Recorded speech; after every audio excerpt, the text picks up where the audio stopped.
আসসালামু আলাইকুম। আশা করছি ভালো আছেন।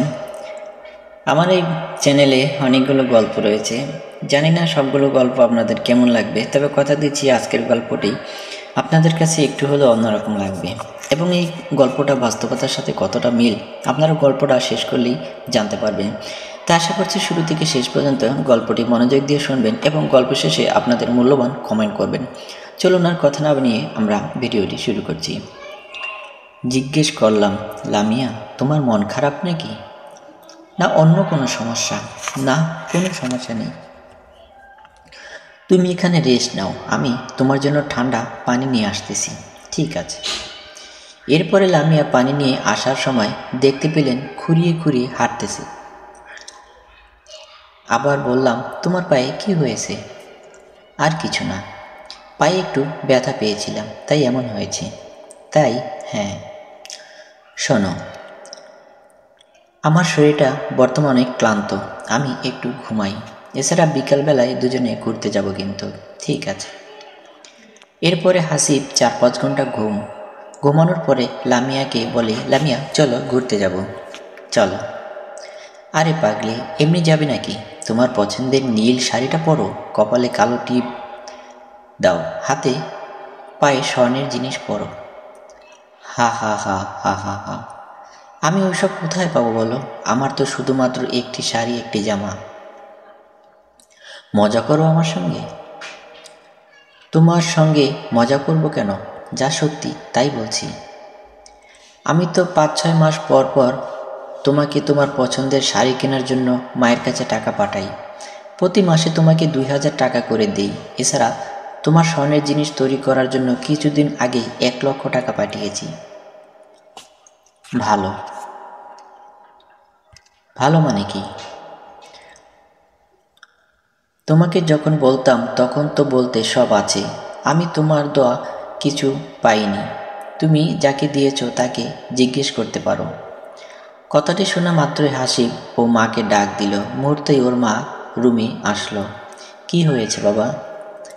লামিয়ার শাড়ি কই, ও স্বর্ণের জিনিস কই? মা নিশ্চুপ। কি হলো মা? তোমার কথা, আমার কথার জবাব দাও। তোমার মা কি উত্তর দিবে? এর থেকে আমি সব কিছু খুলে বলি। শোনো, তুমি বিদেশ যাওয়ার পরে তোমার মা এবং তোমার বোন আমাকে অনেক নির্যাতন করেছে, যা বলার মতো না। সারা বাড়ির কাজ আমাকে দিয়ে করায়। কাজে একটু ভুল হলে আমাকে থাপ্পড় মারত। তুমি যে টাকা আমাকে পাঠাইতা সে টাকা তোমার বোন নিত। স্বর্ণ কেনার টাকা দিয়ে তোমার বোন ফোন কিনছে। জানতে চাইলে না আমার পায়ে কি হয়েছে? তোমার মা কিছুদিন আগে একটা ইট আমার পায়ে ছুঁড়ে মেরেছিল। তখন থেকে আমি এভাবেই চলাফেরা করি। তুমি বলতে না আমি কেন তোমার সঙ্গে তেমন কথা বলি না? আসলে তোমার মা বোন আমাকে কথা বলতেই দিত না। এইসব কি সত্যি মা? মা নিশ্চুপ। আমার অনুপস্থিতিতে তোমরা আমার বউয়ের সঙ্গে এমন করেছ? আমার বউকে কাজে মেয়ের মতো রাখছ। সি মা সি। বাবা আমাকে ক্ষমা করে দে। চুপ করো তুমি। ভাবতেই পারিনি তুমি এতটা নিচে নামতে পারবে। ভাইয়া আমাকে ক্ষমা করে দে। কথাটি শোনা মাত্রই হাসিব ওর বোনকে কষে একটি থাপ্পড় মারে। ঠাপাস ঠাপাস। এই রুমের ভিতর থেকে বেরিয়ে যাও তোমরা। তোমাদের সঙ্গে আমি কথা বলতে চাচ্ছি না বর্তমানে। মুহূর্তেই দুজনে বেরিয়ে যায়। লামিয়া, আমাকে ক্ষমা করে দিও। আমি সত্যি এই সব কিছু জানতাম না। আরে ক্ষমা চাইতে হবে না, শুধুমাত্র আমাকে কথা দাও তুমি আর কখনো বিদেশ যাবে না। কথা দিচ্ছি কখনো বিদেশ যাব না। বাকিটা জীবন তোমার সঙ্গেই থাকবো আমি। তাহলে ঠিক আছে, চলো মার্কেটে যাব। তোমার যা যা লাগবে সব কিছু কিনে দেব। সত্যি? হ্যাঁ সত্যি।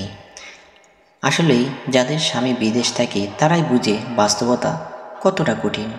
বন্ধুরা, গল্পটি ছোট্ট হলেও আপনারা বুঝতে পারছেন যে যাদের স্বামী বিদেশ যায় তাদের স্ত্রীরা কত রকম কথা, কত রকম অসহায়ত্ব বরণ করে, কত নির্যাতন সহ্য করতে হয়।